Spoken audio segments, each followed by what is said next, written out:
Muy buenos días a todos, mi nombre es Gabriel Maruca, yo soy consultor y capacitador de la editorial Elsevier para las plataformas Scopus, ScienceDirect y el gestor de referencias Mendeley. Hoy vamos a estar viendo Scopus para investigadores, vamos a ver qué es eso y vamos a ver cómo podemos aprovechar Scopus, ¿sí?, desde otra forma. Todos conocemos que Scopus nos brinda siempre información acerca de abstracts, nos permite hacer análisis bibliométricos. Bueno, vamos a estar viendo de qué manera nosotros podemos aprovechar esa información y cómo la podemos interpretar. Gracias a una gestión del CISBI, gracias a Eduardo Giordanino, gracias a Laura también Martino en la UBA, estamos armando esta sesión en donde tenemos gente tenemos gente de México, Perú, Chile, por supuesto de toda la Argentina. Entonces, desde ahí, desde la opción de chat, los invitamos a que hagan las preguntas que quieran. Primero vamos a estar viendo una presentación teórica, ¿sí?, una presentación de PowerPoint, en donde vamos a estar viendo cosas que después vamos a ver en la parte práctica. Vamos a comenzar entonces. Están todos viendo la presentación, ¿verdad? Sí. Sí, perfecto, gracias. Facultad de Ciencias Económicas de la UBA, bienvenidos. Bienvenido Perú, México, Chile. Qué bueno poder aprovechar estas tecnologías y poder estar en contacto, aunque sea virtual, a pesar de la situación actual. ¿No se ve? A ver. María, sí, tanto la presentación como la grabación de la sesión va a estar disponible. ¿Ahora sí se ve la presentación? Perfecto. Bien. Vamos a comenzar, entonces. Vamos a comenzar con estas preguntas que después vamos a estar contestando, ¿sí? Y nos van a servir un poco como guía durante nuestra sesión. Ahora tenemos algunos comentarios. Perfecto. Le damos la bienvenida a Eduardo Giordanino, también del CISBI. Eduardo, también te voy a poner como coanfitrión. ¿Qué tal? Buen día, Eduardo, ¿cómo estás? Hola, buen día a todos. Gracias, Gabriel. Bueno, bienvenidos otra vez a las capacitaciones de los martes del CISBI. Hoy nos acompaña Gabriel y bueno, ya está listo para comenzar. Bienvenidos a todos y bueno, adelante, Gabriel, no te demoro más. No, por favor. Sí, ¿no? Ya podrían ser las capacitaciones de los martes del CISBI. Tenemos un ciclo ya establecido. Les decía, estas preguntas nos van a servir un poco como guía, ¿sí?, y también un poco para ir dándonos cuenta qué tipo de información podemos obtener desde Scopus. A ver, no se escucha, Alicia. Bueno, entonces tenés que quizás regular el volumen desde la computadora. Se escucha y se ve bien, ¿no? Sí, se escuchan. Sí, se escucha y se ve bárbaro. Se ve la presentación con Perfecto. preguntas frecuentes. Bien, buenísimo. Muchas gracias. Entonces, ¿para qué sirve Scopus, no? Primero y principal. O sea, yo sé que me va a dar información sobre abstracts, un montón de datos, pero también nos va a permitir hacer análisis. ¿Y por qué me conviene crear una cuenta de usuario en Scopus? Si bien algunos de ustedes se tienen que registrar en las páginas de sus universidades, otros ingresan desde otras plataformas, les vamos a estar diciendo por qué convendría crear una cuenta de usuario, si bien no es obligatorio, ¿sí? O sea, estando registrado o no, voy a acceder a la misma información. Después también cómo encontrar un referente sobre un tema en Scopus. Hoy en día, por suerte, contamos con un montón de fuentes de información. Por desgracia, no todas son confiables, pero ¿qué pasa? Todos los días nos encontramos con un experto nuevo, ¿sí? Todo el mundo es un experto, todo el mundo sabe todo sobre todo lo que está sucediendo. Y bueno, a veces se convierte en una tarea bastante difícil encontrar un referente, alguien a quien contactar por alguna duda, alguien a quien, por ejemplo, quizás eh, tener en cuenta para una entrevista, para una carrera, para una materia, para lo que sea. ¿Sí? Entonces, de esta manera nosotros vamos a estar mostrándoles desde Scopus cómo encontrar un referente sobre un tema. ¿Y qué variables tener en cuenta? ¿Sí? Porque hoy en día, ¿quién es un referente?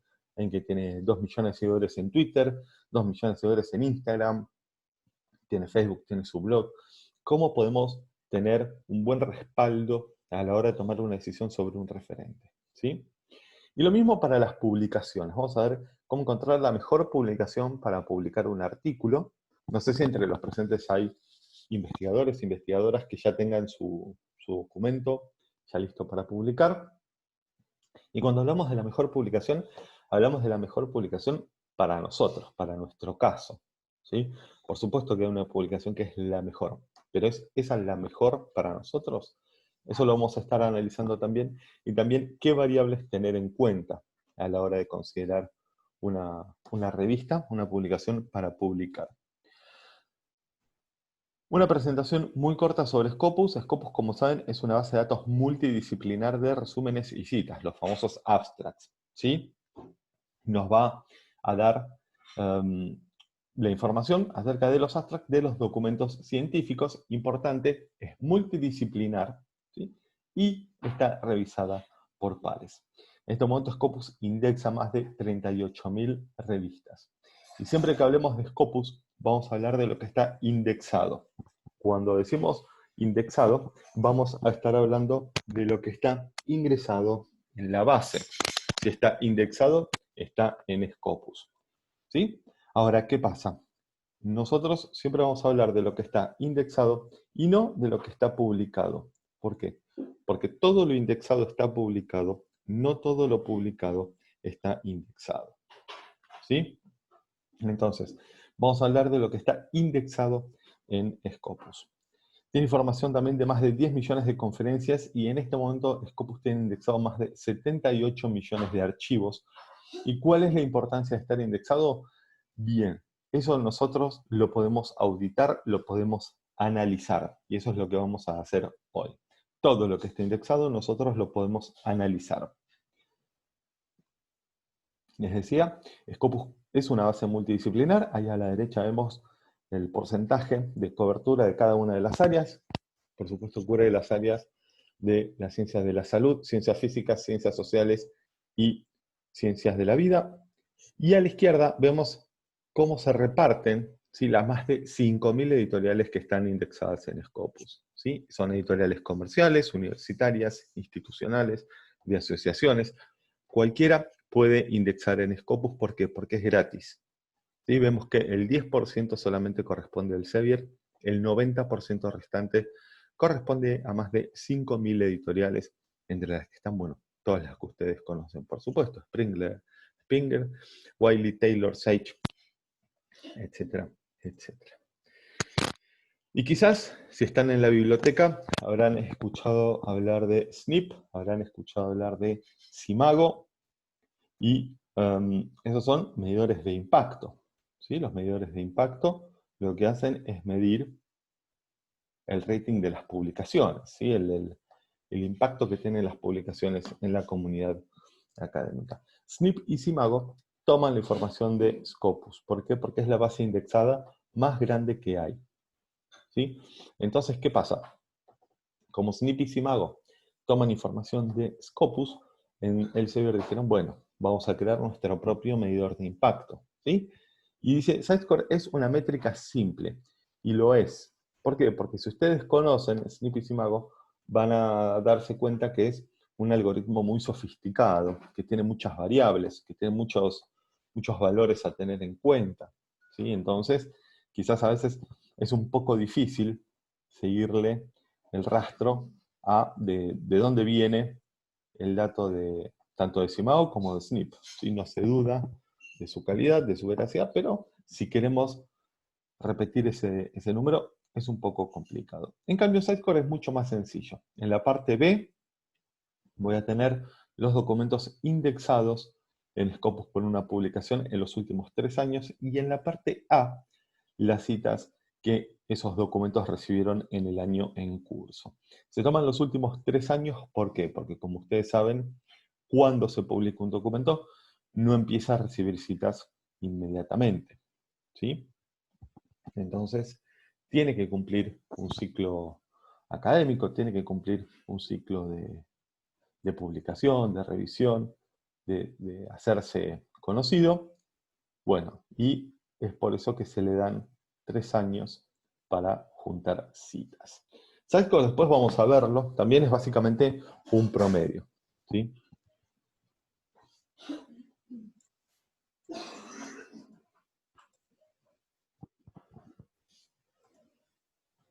Un momento, por favor.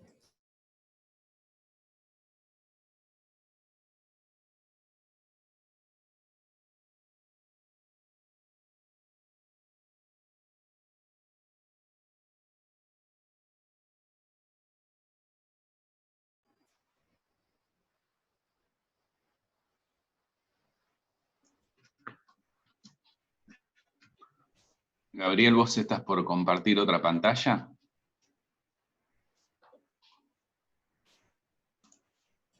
Perdón, un momento. Aquí estamos. ¿Están viendo la presentación? Ahora sí. Ah, perfecto. Bien, se me había cerrado. Perdón. Vamos a ver 3 características de Sitescore. Es abarcativa. Sí, a ver, tenemos muchas preguntas, muchos comentarios. Ah, están preguntando. Bien, perfecto. Gracias, Eduardo y Laura, por contestar eso. Son 3 características, ¿sí? Es abarcativa, porque abarca todas las publicaciones que están indexadas en Scopus, ¿sí? No solamente las de Elsevier, sino las de las más de 5.000 editoriales que están indexadas. Es transparente, ¿sí? ¿Por qué? Porque yo voy a poder ver de dónde viene ese número, voy a poder ver la cantidad de documentos, voy a poder ver la cantidad de citas, y también es actual ya que se actualiza mensualmente. También desde Scopus yo puedo incorporar referencias a Mendeley, ¿sí? El gestor de referencias de Elsevier, y no solamente a Mendeley, sino también a otros gestores, como vamos a ver. Y en Mendeley yo puedo incorporar referencias de manera masiva. Vamos a hacer una búsqueda, ¿sí? Y yo puedo, por ejemplo, incorporar todas las referencias que tengo disponibles en la pantalla. Yo puedo incorporar muchas referencias, entonces voy a hacer clic ahí en All, vamos a hacer una búsqueda y vamos a ver qué opciones nos da para incorporar esas referencias. Y al hacer clic en Save al Export, si se fijan bien, tiene una flechita. Al hacer clic en esa flechita aparece esta ventana, que me va a decir a dónde quiero mandar estas referencias. Por supuesto, yo las puedo mandar a Mendeley, también las puedo mandar a RefWorks, las puedo mandar en formato RIS. El formato RIS es el formato de las referencias, es el que utilizan EndNote, Zotero, ¿sí? Y también las puedo exportar en formato CSV, ¿sí? El formato CSV de Excel, ¿sí? Entonces voy a poder exportar muchas referencias de una sola vez. Esto también lo vamos a estar viendo en la parte práctica, ¿sí? Esto simplemente se los muestro porque lo vamos a estar viendo y quizás alguien tiene alguna duda acerca de Mendeley o de cómo exportar. También puedo exportar de manera individual, ¿sí? Vamos a hacer una búsqueda y yo puedo elegir qué referencias mandar a mi gestor, ya sea Mendeley, como vimos, RefWorks, EndNote, Zotero. También puedo abrir esa referencia, leer el abstract, ver la información que tiene y también exportarlo. Todo esto lo vamos a estar viendo, pero se los quería mostrar de antemano también, por supuesto. Ahora, ¿qué pasa? En Scopus tengo información de más de 5.000 editoriales, entonces, ¿solamente puedo incorporar información desde Scopus? No. Vamos a estar viendo, por ejemplo, que hay documentos de Open Access. Esos documentos de Open Access yo los puedo abrir, pueden pertenecer a cualquier editorial, como por ejemplo en este caso Nature, y a través del Web Importer yo las puedo exportar a Mendeley también. No solamente la referencia, sino también el texto completo. ¿Sí? Esto también lo vamos a estar viendo, pero es interesante que lo sepan. ¿Por qué? Porque a veces preguntan si solamente puedo exportar documentos desde Scopus, ¿sí? O desde Science Direct a Mendeley. No, se pueden exportar desde cualquier editorial. Al otro que vamos a tener acceso también es a los datos adicionales, ¿sí? Están los famosos repositorios de información que nos ayudan a brindar acceso a los datos adicionales a los publicados. Cuando nosotros leemos un documento Lo que estamos leyendo es una interpretación de un resultado. ¿Sí? Entonces, ¿qué pasa? Hubo un investigador o una investigadora que tuvo acceso a un determinado equipamiento, a un determinado reactivo, ¿sí? A un determinado producto que, bueno, pudo realizar un experimento, graficar el resultado, publicarlo, pero no publicó todos los datos, porque eran muchos, eran variados, etcétera, etcétera. ¿Qué pasó? Ella estudia en una universidad, en una institución, en donde se fomenta la creación de estos repositorios de información. Entonces vamos a poder acceder a los datos adicionales a los publicados. ¿Qué tipos de datos vamos a encontrar?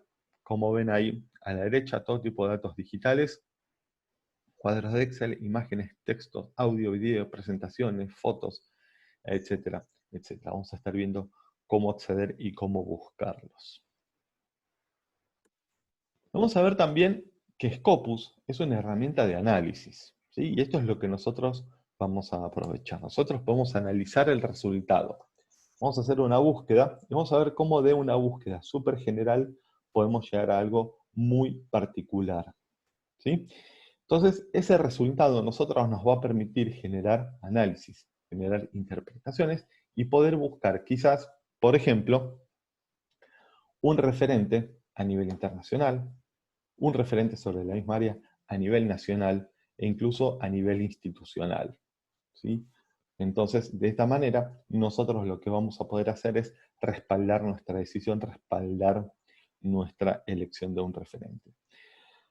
Se pueden analizar las citas, ¿sí? Entonces, por ejemplo, yo soy un autor que está indexado en Scopus, soy investigador de la UBA, por ejemplo, en este caso, y empiezo a hacer análisis de mis citas y me acerco a Eduardo, por ejemplo, y le digo, mira, Eduardo, nos están citando este documento muy seguido, o nos citaron este documento muchas veces, de la Universidad de la Sorbona, en Francia. Estaría bueno quizás hacer un programa de intercambio, que vengan a ver cómo trabajamos, ir nosotros allá a dar una charla, etcétera, etcétera. Pero ¿qué pasa? Nosotros nos vamos a presentar como los autores o editores de esta revista, de este documento. Entonces, de esa manera, nosotros tendríamos también un respaldo a la hora de presentarnos. No sería una presentación tan en frío con, en este caso, la Universidad de la Sorbona, ¿sí? Lo mismo, por ejemplo, en una universidad, ver cuál es el investigador más citado, dónde lo citan, o cuál es la revista más citada, generar también intercambio de publicaciones, etc. Lo que sí vamos a hacer es analizar el perfil de un autor. Vamos a hacer una búsqueda, ¿sí? Vamos a hacer una búsqueda con todos los documentos que están indexados en Scopus. Vamos a hacer una búsqueda y vamos a ir encontrando referentes, ¿sí? A nivel nacional, a nivel internacional, incluso a nivel institucional, sobre un tema. ¿Sí? Entonces después nosotros vamos a poder identificar a esta persona y, por ejemplo, si soy estudiante o investigador sobre la misma disciplina, ponerme en contacto ya sea para pedir un consejo, para ver cómo puedo hacer para que me publiquen, para ver si puedo colaborar, etcétera, etcétera. Y también vamos a comparar publicaciones. Al comparar publicaciones vamos a ver, como dijimos en un principio, cuál es la mejor publicación para publicar nuestro documento. ¿Y qué tipo de análisis podemos hacer? Nosotros vamos a analizar toda la producción de la Argentina, ¿sí? Entonces ahí vemos, por ejemplo, que desde 1700 Argentina tiene 271.736 documentos. El documento más antiguo data de 1849, ¿sí? Ese es el documento más antiguo en Scopus, indexado para la Argentina. Y ese gráfico nos va a ir mostrando cómo fue aumentando la indexación de documentos en Scopus. Vamos a ver también, por ejemplo, en los últimos 20 años, cuáles fueron las instituciones que más indexaron, y fíjense que desde 1849 se indexaron 271.000 documentos, en los últimos 20 años se indexaron 206.000. ¿Sí? Así como el 90%, un poco más. ¿Sí? Vamos a ir viendo, institución por institución, cuáles fueron las que más indexaron. ¿sí? Fíjense la cantidad de documentos que se indexaron en los últimos 20 años. Es muchísimo. Eso también lo podemos hacer país por país, institución por institución. Si hago una pregunta acerca de la plataforma, después de la presentación la vamos a estar respondiendo antes de pasar a la parte práctica. Pero no solamente puedo hacer el análisis institución por institución, sino también por autor, por afiliación, ¿sí? Y también por área. Entonces yo puedo ver, por ejemplo, cuáles son las áreas de investigación en las que Argentina indexó mayor cantidad de documentos. Eso es lo que también vamos a estar viendo. En este caso, por ejemplo, vamos a estar viendo quién es el investigador o investigadora que más documentos indexó, en este caso del CONICET, ¿sí? Entonces, si se fijan ahí arriba, siempre Scopus nos va a ir mostrando el camino que recorrimos hasta ese resultado. El CONICET, desde 1961 al 2020, indexó 82.760 documentos. La investigadora que más indexó es María Teresa Dova. Y fíjense en los últimos 20 años, ¿sí? Desde 1961 indexó 82.000 documentos, en los últimos 20 años 76.000.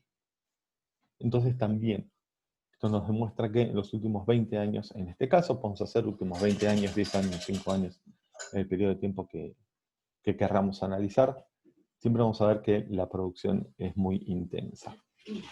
Y en los últimos 20 años vemos que María Teresa Dova es la investigadora que más documentos indexó desde el Instituto de Física de La Plata, por ejemplo, ¿sí? Vamos a ver estas tres variables a la hora de considerar a un autor o un referente: la cantidad de documentos, la cantidad de citas y el H-index. ¿Sí? Más adelante vamos a estar viendo por qué estas tres variables. También puedo hacer análisis de citas. Y en este caso tenemos un documento. En Scopus vamos a ver que puedo organizar por el más citado, el menos citado, el más nuevo, el más antiguo, etc. Siempre voy a organizar yo por el más citado. Y es interesante este caso, ¿sí? Porque fíjense de cuándo es, desde 1979, tiene más de 40 años, y fíjense la cantidad de citas que tiene. Entonces, a mí me interesa ver siempre este caso, ¿por qué? Porque sería lógico pensar que quizás recibió muchas citas durante sus primeros 10, 12, 15 años, ¿sí? Entonces después, bueno, pudo haber bajado, etc. Entonces, no, yo puedo analizar esas citas. Fíjense que Scopus me indica, por ejemplo, los documentos que elegí, a qué artículo pertenecen. Fíjense que fue citado incluso este año. Y fue citado 95 veces. No son pocas veces. Ahora, ¿qué pasa? Yo voy a hacer clic en Analyze Search Results y voy a ver el mismo gráfico para este documento, ¿sí? Nosotros tenemos que entender que cada vez que el cursor se convierte en una mano, ese dato yo lo puedo analizar. Y fíjense cuándo se dio el pico, en 1996. Hice unos 17 años después de haber sido publicado, pero se dio el pico con 2.592 documentos. Después empezó a bajar, pero ha llegado a un número interesante, más de 43.300 citas. Ya estamos terminando con la presentación teórica, así que al finalizar vamos a ver las preguntas.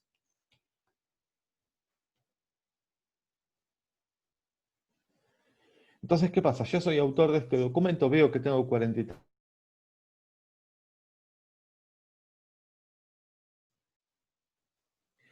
Y quiero ver, por ejemplo, quién me citó o dónde me citaron, ¿sí? Entonces yo puedo ver las citas por publicación, por autor, por institución, incluso país, el tipo de documento y el área en la que me citaron, ¿sí? ¿Por qué? Porque ese documento es específico de anticuerpos. Ahora, ¿qué pasa? Fíjense la cantidad de áreas en las cuales fue citado ese documento. ¿Sí? Entonces, ¿qué pasa?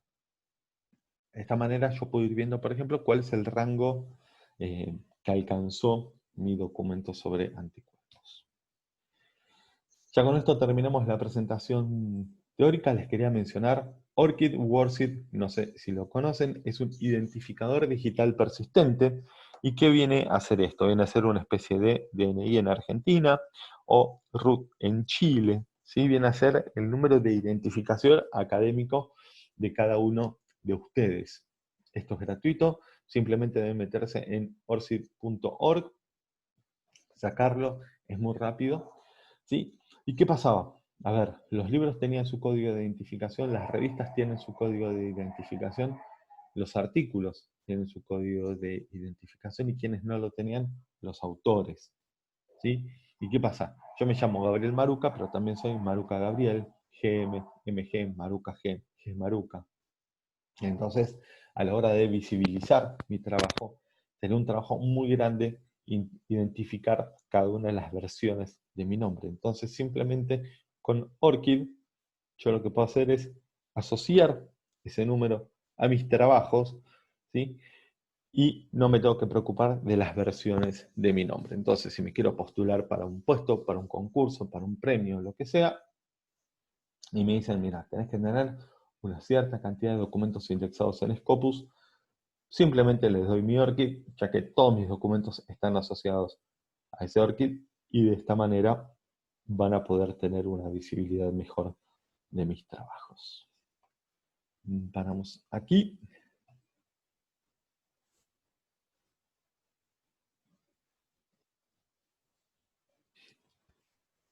Vamos a ver las preguntas y después vamos a pasar a la parte práctica. A ver qué tenemos. Sí, buen comentario, Fabiana, lo de cerrar las cámaras, no es necesario en este caso. ¿Qué tal, Luis? Servicio Geológico Minero Argentino. Mi papá trabajaba ahí. Ahora está jubilado. UDLA y Pontificia Universidad Católica de Valparaíso, bienvenidos. Vamos a ver si tenemos alguna pregunta. A ver.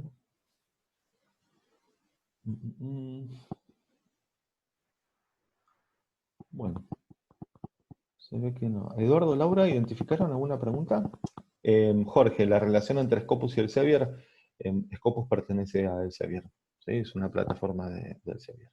Hay personas de la Facultad de Ciencias Exactas que quieren saber cómo acceder a Scopus. Yo esa información no la tengo. Ok, ahora lo vemos, gracias. Ya va, momentito. Gracias, Eduardo. También los extranjeros están preguntando, pero no quise contestar. Te la dejo a vos. Preguntan, ¿qué tiene que hacer una editorial institución para ingresar en Scopus, SSC? No es que ingresan en Scopus, sino que son indexados, ¿sí? Entonces, lo que tienen que hacer es, en otra charla que le vamos a organizar sobre cómo indexar en Scopus, ¿sí? Básicamente lo que tienen que hacer es primero un checklist para ver dónde están parados, y después enviar la publicación, ¿sí? La revista, para posterior análisis en Scopus y ver si se indexa o no. Esto es gratuito.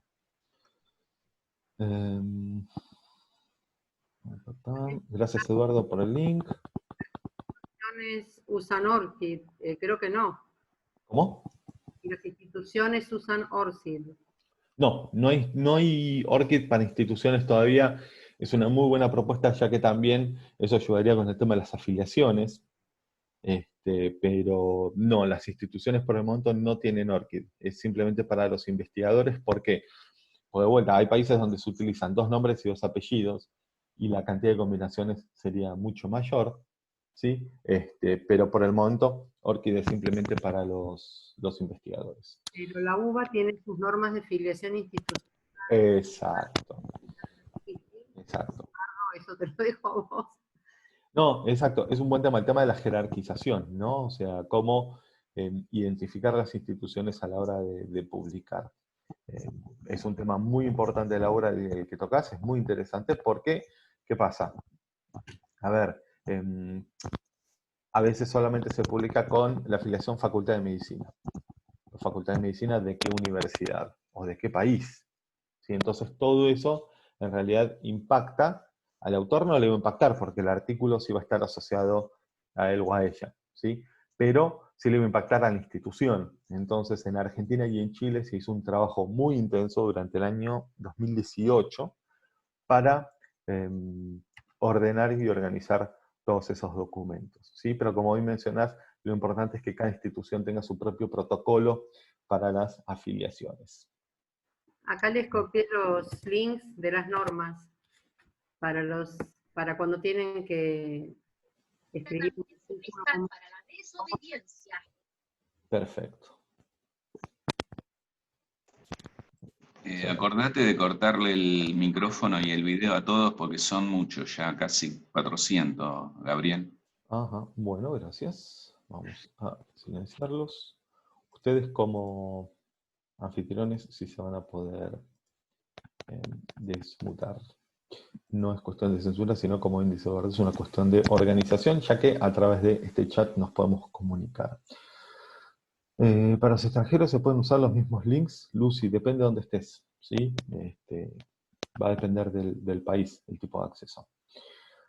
Ana, quisiera bajar trabajos de Elsevier. En mi casa soy docente investigadora de Facultad de Ciencias Exactas y Naturales. ¿Cómo puedo acceder? Ana, hay distintos tipos de acceso, después los vamos a estar viendo. ¿Qué tal, Jairo desde Colombia? Bienvenido. Perú, Rosa. María, esto es lo que vos estabas preguntando. Laura, el tema de ORCID para instituciones. No por el momento, María. ¿Sí? Buena pregunta la de María, ¿sí? ¿Cómo se unifica esto en Scopus? En realidad lo que hace Scopus es levantar los metadatos de las publicaciones. ¿Sí? Lo que hace Scopus es, imagínense, recibe las 38.000 revistas, ¿sí? Mensualmente, bimestralmente, cuando es que salgan, y van cargando los metadatos en la base, título, abstract, palabras claves, nombre del autor, autores, edición, volumen, páginas, todo, lo va cargando y eso es lo que después levanta Scopus y lo analiza. ¿Sí? Por el momento no se pueden unificar los nombres de las instituciones. ¿Por qué? Bueno, simplemente porque, por ejemplo, hay instituciones que tienen el mismo nombre. Hay una universidad que es la Universidad de Valparaíso, hay una en Chile y hay otra, no sé si es en Colombia, y tienen exactamente el mismo nombre. Entonces, ¿qué pasa? Si bien están separadas en Scopus, están identificadas, bueno, el nombre es el mismo. Entonces, ¿a quién le corresponden los títulos? Entonces, ese es uno de los problemas que tenemos también. ¿Las publicaciones anteriores se pueden asociar al ORCID, Laura? Sí, se pueden asociar. Instituciones públicas de Argentina se tiene acceso a Scopus desde PCs internas de las mismas, solo la institución debe gestionar acuerdos con Scopus para acceder de manera remota. Claudio, no, hay instituciones que tienen diferentes tipos de acceso. Después, si querés, yo les voy a dar mi correo para que me escriban. Depende de la facultad, la universidad vas a tener un tipo de acceso. Si en un trabajo en colaboración no está mi ORCID, ¿cómo puedo agregarlo? Pregunta María. Tengo una compañera que se encarga específicamente de eso, ¿sí? Entonces, tenemos una charla también armada con ella, donde les comenta cómo se puede asociar. Sandra pregunta, si hago una revisión literaria me alcanza con Scopus, ¿cómo sé si no estoy dejando de lado publicaciones importantes sobre mi tema? Una pregunta, a ver, Scopus es la base más grande, ¿sí? No hay base indexada más grande que Scopus. El tema es que es muy probable que estés dejando muchas publicaciones de lado. El tema cuál es, tengan en cuenta que más del 50% de las publicaciones que son enviadas a Scopus para ser indexadas son dejadas de lado y son descartadas porque no tienen el rigor académico científico necesario. Entonces, eso quizás también te da una pauta acerca de si a veces te conviene tener muchas más publicaciones o no. Porque a veces conviene contar quizás con 500 opciones y no con 10.000, porque en esas 10.000 va a haber muchas que no te sirvan. ¿Las publicaciones anteriores asociadas a ORCID? Sí. ¿Scopus tiene referencias o también texto completo? Eso lo vamos a ver ahora. Verónica tiene también textos completos. Ahora lo vamos a ver. ¿Se puede incluir el acceso desde filo UBA? Sí, por supuesto, María José. Cuando buscamos artículos sobre un tema determinado, el hecho que Scopus no indexa artículos para la información del cuerpo de texto. Hernán, es muy relativa esa pregunta, porque en realidad ahora lo vamos a ver en la parte de práctica, ¿sí? Pero, ¿qué pasa? Yo voy a hacer una búsqueda, ¿sí? Y voy a buscar esa frase o palabra en título, abstract y palabras claves. Es muy relativo también por qué buscar solamente ahí. Pero ¿qué pasa? Yo lo puedo buscar también en el cuerpo del documento y ahora vamos a ver las distintas opciones que nos brinda Scopus. ¿Qué pasa si yo, por ejemplo, estoy buscando una palabra que es parte del título de una publicación y solamente publicó 2 artículos sobre ese tema, pero me suma todos los documentos que publica, porque en el nombre de la publicación está esa palabra. ¿Sí? O por ejemplo, no sé, qué sé yo, es el apellido del autor, y el autor publica sobre un tema completamente distinto. El tema, la idea de buscar en título abstract y palabras claves, en realidad no es limitar, sino obtener el resultado más eficaz. ¿Sí? Ahora vamos a ver ese tema. ¿Sí? Es una muy buena pregunta de por qué no se busca en todos lados. Felipe, ¿en qué cuartil se encuentra Scopus? Los cuartiles son para publicaciones. Scopus no es una publicación, es una base de datos. ¿Cómo descargamos artículos de casa usando Scopus? Ahora lo vamos a ver, Claudia. ¿Siempre el trabajo tiene que estar en ORCID para agregarlo? Fernanda, siempre. No, el ORCID en realidad es un dato opcional por el momento. ¿Hay una manera de poder ingresar en esta época de pandemia? ¿Dónde ingresamos? Sí, Alejandra, decime en qué facultad y qué facultad estás para poder ver el tema del ingreso. Gracias, Laura, por las respuestas.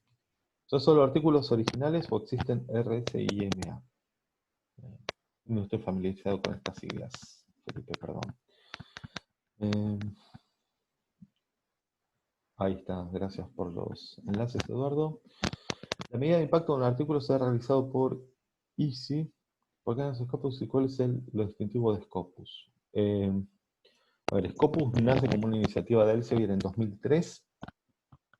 Y en realidad lo que viene a hacer es brindar toda esta información. ¿Sí? O sea, a ver, puedo buscar en otras bases y voy a obtener simplemente un resultado. El tema es que, de vuelta, hay un montón de bases, algunas son con revisión por pares, otras no, algunas brindan algún tipo de análisis, otras no. En realidad, Jorge, la idea de esto es que ustedes conozcan Scopus, vean qué información les brinda y ver si les sirve o no.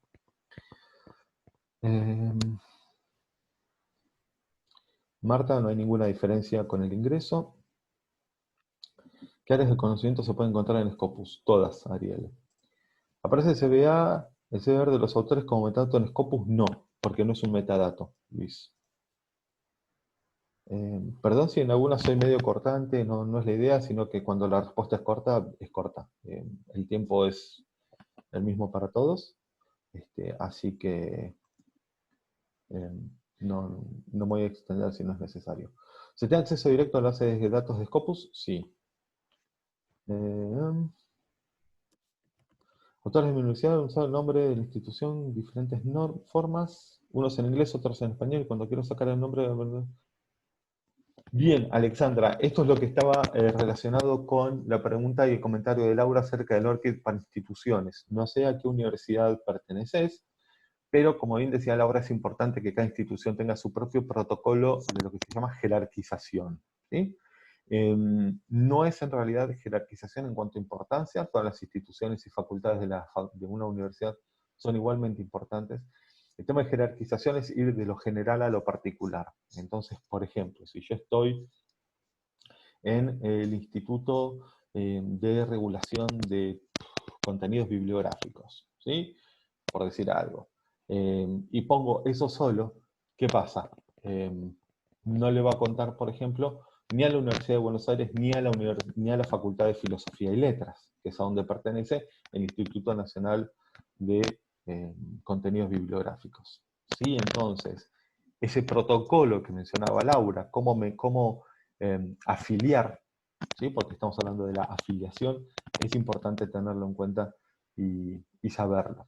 ¿Sí? Entonces, va a ir primero a la universidad, después la facultad, después en algún departamento, después la institución. ¿Sí? Entonces, eso es importante también que lo normalice cada institución. ¿Sí? Scopus de vuelta, levanta los metadatos. ¿Sí? Es imposible identificar la redundancia de información. Jairo, necesitaría más datos. Juan, ¿cómo es el ingreso para la Comisión Nacional? Eso lo tenés que ver con la gente de la Comisión Nacional. Igual se puede dar acceso a través de correo institucional. Para realizar una búsqueda literal sistemática con el objetivo de publicar un artículo sobre un tema determinado, es válido buscar solo el título, resumen y palabras claves. Sí, Hernán, eso es lo que vamos a estar viendo. Ok, Erika, en Perú, después te voy a referir, ¿sí? Yo no cubro Perú. A ver, de vuelta, para todos los que están preguntando por el acceso, hay diferentes tipos de acceso. Contáctense con la gente de la biblioteca de su institución o de su facultad, ¿sí? Ya que algunos tienen acceso a través de VPN, correo institucional, etc. Exacto, cada institución debe consultarle a BESIT. Gracias, Eduardo. Perfecto, listo, ya está. Nos preguntan si Scopus se relaciona